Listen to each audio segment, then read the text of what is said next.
الحمد لله العزيز الغفار خلق الإنسان من صلصال كالفخار وخلق الجان من مارج من نار أرسل الجبال وأجرى الأنهار وأنزل الغيث وأنبت الأشجار سخر لنا الفلك ومهد لها أمواه البحار وخلق الشمس والقمر وقلب الليل والنهار صورنا فأحسن صورنا وجعل لنا السمع والأفئدة والأبصار وإن تعدوا نعمة الله لا تحصوها إن الإنسان لظلوم كفار وأشهد أن لا إله إلا الله الواحد القهار الملك فوق كل الملوك القوي الجبار المستوي على عرشه دون حلول أو مماسة أو استقرار العظمة رداؤه والكبرياء له إزار وأشهد أن سيدنا محمدا عبده ورسوله المختار إمام المتقين والأبرار المسلم من العيوب والمطهر من الأوضار المنصور بالرعب على مسيرة شهر في كل الأمصار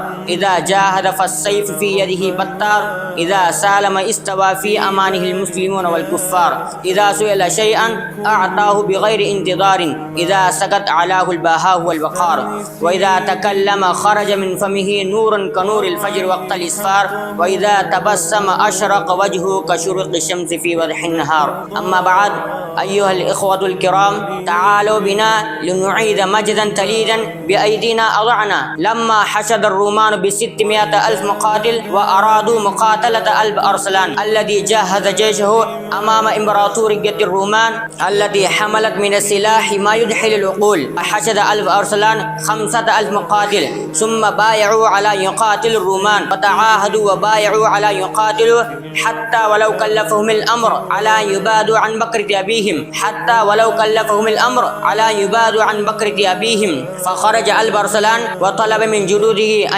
وطلب من جيشه أن يتريثوا حتى صلاة الجمعة حتى يطلب من الأئمة ومن الدعاة ومن المسلمين في صلاة الجمعة أن يدعوا للذين قد أرادوا أن يشاركوا في المعركة فدخل ألب أرسلان إلى خيمته ثم اغتسل وتطيب ولبس أكفانه ثم خرج إلى جيشه وقال يا أيها الناس إن الإسلام اليوم في خطر أيها الناس إن الإسلام اليوم في خطر وإني أخاف على لا إله إلا الله فمن أراد أن ينصر الإسلام وأن ينصر الدين فليصنع ما صنعت من أراد أن ينصر الدين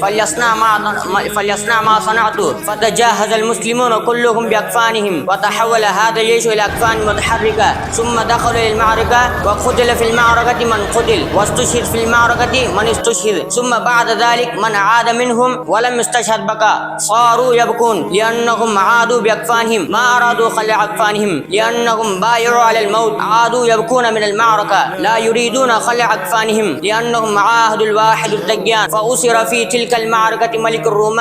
الروم فجيء به إلى ألب أرسلان فقال له وقد جيء به ملك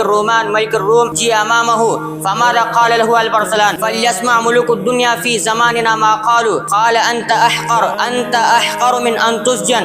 أحقر من أن تسجن وطلب من جنوده أن يأخذوا وأن يبيعوه للناس حيث أراد الناس كيف ما شاء بأي مال بأي دراهم فليباع قال بيعوا كيف ما أراد الناس فحمله رجل أي عز نحن كنا فيه وأي إباء نحن كنا فيه رجل يحمل ملك الرومان يطوف به على الخيام يعرضه للبيع فلا يجد من يشتري حتى أن رجلا كان بجباره كلب فشفق واشفق على الرجل وهو يطوف حول الخيام يعرضه ولا أحد يريد شراءه قال ماذا تفعل قال أريد بيعه ولا أجد من يشتري قال أنا والله لا أملك المال ولكن أتريد أبيعه مقابل كلب قال فلنعرض الأمر إلى ألب أرسلان فأخذ الكلب وأخذ ملك الرومان يسوقهما إلى ألب أرسلان فقال إن هذا الرجل يريد شراء ملك الرومان مقابل كلب فماذا قال ألب أرسلان لملك الرومان إن هذا الرجل قد أنسفق وإن هذا الكلب أفضل وإن هذا الكلب أمامي أفضل من أي عز نحن كنا فيه وأي إباء نحن كنا فيه نعم أيها الكرام يوم أن كنا عظما يوم أن كنا سادة الأمم يوم أن أرسل خالد بن الوليد لا كسرى أسلم تسلم وإلا جئتك برجال يحرصون على الموت كما تحرصون أنتم على الحياة وإلا جئتك بقوم برجال يحرصون على الموت كما تحرصون أنتم على الحياة. فبعث كسرى إلى إمبراطور فيطلب منه النجد والفزع منه النجد والفزع. فلما وصلت الرسالة إلى كسرى أسير رد على كسرى قال له: يا كسرى هذا جيش خالد لا قبل لي برجال لو أرادوا خلع الجبال لخلعوها. صدق الشاعر لما قال: أتتني في سكون الليل أطياف لماضينا وراحت تنطر الأشواق والذكرى أفانينا.